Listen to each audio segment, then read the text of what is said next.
Assalamualaikum warahmatullahi wabarakatuh. Perkenalkan, nama saya Rahmi Nafraya Syamanda dengan NIM 21230029 dari Prodi S1 Akuntansi STIE KBP Padang. Di sini saya akan mempresentasikan sebuah artikel untuk memenuhi tugas 4 seminar akuntansi dengan judul Kontrak Berjangka, Penjualan Sementara, dan Manajemen Laba di Industri Pertambangan Emas.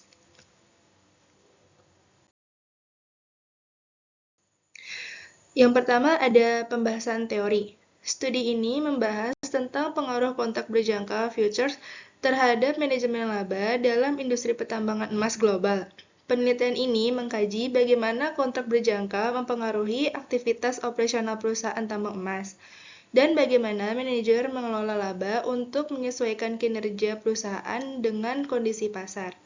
Studi ini juga mengaitkan teori manajemen laba dengan konsep pengelolaan laba nyata, real earnings management, dan pengelolaan laba akrual, accrual earnings management, menunjukkan bagaimana perusahaan emas mengeksploitasi proyek swasta dari pendapatan dan keuntungan masa depan berdasarkan harga forward dalam kontrak penjualan sementara mereka.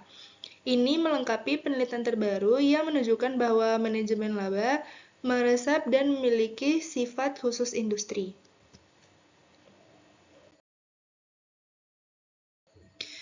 Yang kedua yaitu ada kasus yang dibahas. Kasus yang dibahas dalam penelitian ini adalah menyelidiki dampak dari kontrak berjangka terhadap manajemen laba di industri pertambangan emas. Fokus penelitian adalah bagaimana perusahaan tambang emas menggunakan kontrak berjangka untuk mengelola laba mereka. Selanjutnya ada objek penelitian atau sampel penelitian. Objek penelitian ini adalah 987 perusahaan individu tambang emas.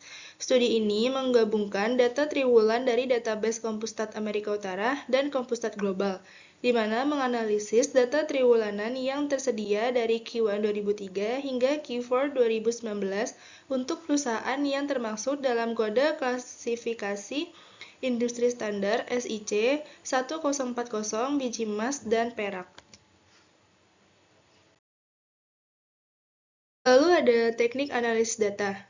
Teknik yang digunakan untuk menghitung akrual diskresioner, arus kas abnormal dari operasi, biaya diskresioner, dan biaya produksi dengan model Jones, Jones modifikasi, dan beberapa model lainnya, di mana juga menggunakan penyesuaian pada model Jones dan Jones yang dimodifikasi. Ia menambahkan kontrol lebih lanjut untuk efek kuartal, kinerja, dan pertumbuhan. Lalu yang terakhir ada hasil penelitian. Perusahaan-perusahaan emas menggunakan accrual earnings management dan real earnings management yang meningkatkan pendapatan selama periode kontango. Itu harga komoditas berjangka lebih tinggi daripada nilai saat ini untuk memperhalus pendapatan mereka dan memastikan aliran laba yang stabil. Penelitian ini berkontribusi pada literatur dengan memberikan bukti mengenai kontrak berjangka sebagai penentu manajemen laba dan proses yang dilalui manajer untuk memperhalus laba. Mengenai implikasi praktis, penelitian ini menginformasikan investor, memberi pinjaman, dan pelaku pasar lainnya mengenai praktik manajemen laba yang mempengaruhi pelaporan keuangan perusahaan emas, sehingga berkontribusi pada penetapan standar di industri ekstraktif. Baiklah, sekian presentasi dari saya. Kurang lebihnya mohon maaf dan terima kasih. Semoga ini bermanfaat untuk kita semua. Wassalamualaikum warahmatullahi wabarakatuh.